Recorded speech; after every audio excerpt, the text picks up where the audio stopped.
लेंगे। तो बेसिकली मुझे जो लग रहा है वो ट्रांजिशन फेज है जब सरकार शिफ्ट कर रही है सरकारी नौकरियों को आउटसोर्सिंग में, और उस दौर में आप बता भी नहीं रहे और आप आउटसोर्स पे चले जा रहे हैं। जैसे कि आपने देखा होगा रेलवे में डॉक्यूमेंट वेरिफिकेशन होने के बाद बच्चों को कह दिया गया कि अभी वैकेंसी खाली नहीं है, जब खाली होगी तो आपको दे देंगे। तो आप नौकरियां निकाल क्यों रहे हैं? ऐसा लग रहा है जैसे सरकार को ये तो दिख रहा है कि नौकरियां निकालनी पड़ेंगी क्योंकि इससे कारोबार चलाना है। अगर ऐसी बात है कि आप आउटसोर्स करना चाहते हैं, आप चाहते नहीं कि सरकारी नौकरी दें, तो आप कैसे कहते हैं हर चुनाव में कि हम आपको 2 करोड़ नौकरियां देंगे? तो वो कौन सी है 2 करोड़ नौकरियां? आप बताइए, प्राइवेट, सरकारी, या फिर आप चाय के ठेला कोई नौकरी में काउंट कर रहे हैं, वो अलग बात है। तो इसी बात से बच्चा परेशान है कि हम सालों साल तैयारी कर रहे हैं। अभी आपने देखा यूपीएसआई का नोटिफिकेशन आया, उसमें कुछ नहीं दिया, कब एग्जाम लेंगे, कब से एग्जाम शुरू होगा, क्या सिलेबस है, नहीं, बस उसमें मेंशन है कि 500 रुपये फीस देनी है आपको। यानी ऐसा लग रहा है कि बच्चों को आजकल सिर्फ फॉर्म भराने के लिए, पैसा लूटने के लिए सरकार नौकरियां निकाल रही है, नौकरी देने की मंशा और इंटेंशन कहीं नहीं है। तो ये क्लियर करना पड़ेगा। बात है जो यहाँ पे लोग इकट्ठे हुए हैं, आपने देखा होगा थोड़े दिन पहले कि इंफ्रास्ट्रक्चर बहुत खराब है। तो जिस इंफ्रास्ट्रक्चर की हम सब लोग यहाँ बात कर रहे हैं, बेचारे बच्चे तो क्या समझ पाएंगे, वो सरकार के हाथ में नहीं है। सरकार ने इंफ्रास्ट्रक्चर पे काम करा ही नहीं। आज मुझे कोई यहाँ बता दे कि जो 1 लाख कंप्यूटर भारत में ऐसे हैं जिनकी कीमत 1.5 लाख है, अब जिन सिस्टम पे एग्जाम हो रहा है वो 10,000 रुपए का सेकंड हैंड कंप्यूटर है, तो आप क्या उम्मीद करते हैं?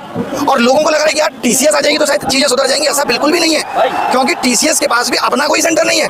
मुझे जो पता चला वो ये है कि उन्होंने कुछ सेंटरों पे कई साल के लिए एक्सक्लूसिव डील कर रखी है, कुछ अच्छे सेंटर पे। आपका कहना ये है कि एडिक्विटी ना टीसीएस खुद का अपना सिस्टम बनाना चाहिए और जिसमें इनको लगेंगे 8-10 हजार करोड़ रुपए, तो या तो ये बताएं कि हम नहीं बनाएंगे तो नौकरी खत्म कर दीजिए, और अगर आपको एग्जाम लेना है अभी 10 साल के लिए तो इंफ्रास्ट्रक्चर बनाइए। आज अमेरिका में 6000 डेटा सेंटर है, हमसे कितनी कम पॉपुलेशन है, और भारत में सिर्फ 50 है। तो भारत इस दिशा में काम ही नहीं कर रहा, तो भारत किस दिशा में काम कर रहा है? पैसा जा कहाँ रहा है?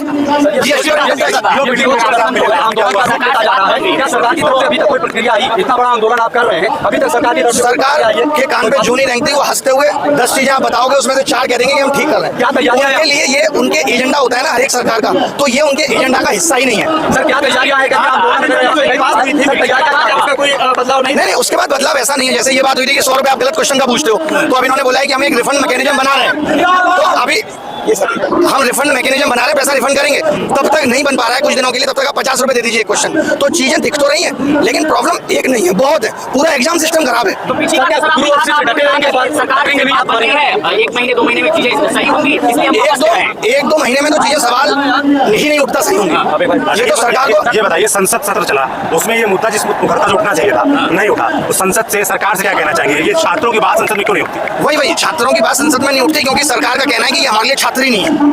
हमारे लिए छात्र है जो 10वीं कर रहा है, हमारे लिए छात्र है वो 12वीं कर रहा है, और जो ग्रेजुएशन में किसी यूनिवर्सिटी से पढ़ रहा है हमारे लिए वो छात्र है, हमारे लिए छात्र नहीं है। ये सरकार कहती है कि ये वो लोग हैं जिनको 3-4 साल मेहनत करके 60 साल आराम करना है। तो हम ये कह रहे हैं कि आपने उस यूथ को इस लायक क्यों बनाया कि वो सरकारी नौकरी के पीछे पागल है? ये तो आपकी एजुकेशन पॉलिसी खराब रही कि आप उसे ना कोई स्किल सिखा पाए, ना कोई इनोवेशन सिखा पाए। तो ये सरकार की ही विफलता है। सरकार अचानक से सोचे कि हम सरकारी नौकरी खत्म कर देंगे, जैसे चाइना में क्रेज नहीं है, जापान में क्रेज नहीं है, यूएस में नहीं है, तो सरकार को वैसा बेसिक एजुकेशन सिस्टम भी बनाना पड़ेगा। Listen, these are 500 children whose data we have collected. You may want these 50 or you may not want them.